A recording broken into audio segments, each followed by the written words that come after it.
Have you ever pondered how secure your online presence truly is? In our increasingly digital world, online safety is a topic that demands our attention, and one of the most insidious threats lurking in the shadows of the internet is sextortion. Take the instance of Jane Doe, a high school student from a small town. Jane, like many teenagers, spent a significant amount of time on social media.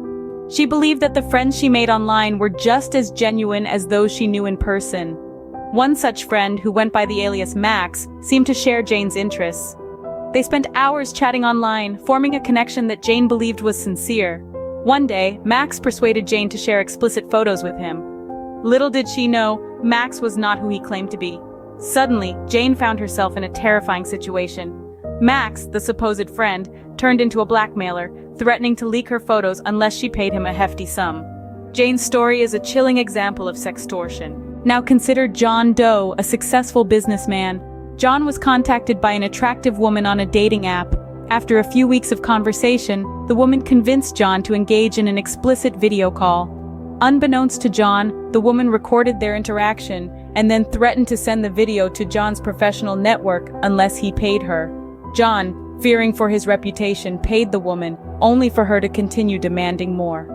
This relentless cycle is another stark representation of sextortion. Sextortion, as illustrated by these anonymized case studies, is a serious and prevalent issue. It is not limited by age, gender, or status. Anyone who uses the internet can fall prey to this form of cybercrime. The key takeaways from these stories are clear. Firstly, always be cautious while interacting with strangers online. Even if someone seems trustworthy, it's crucial to remember that people can easily misrepresent themselves on the internet.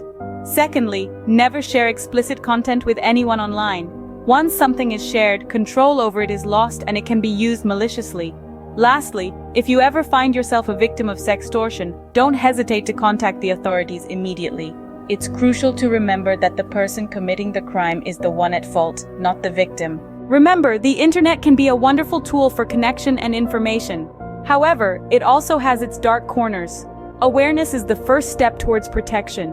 By understanding the risks and knowing how to respond, we can all play a part in making the online world a safer place.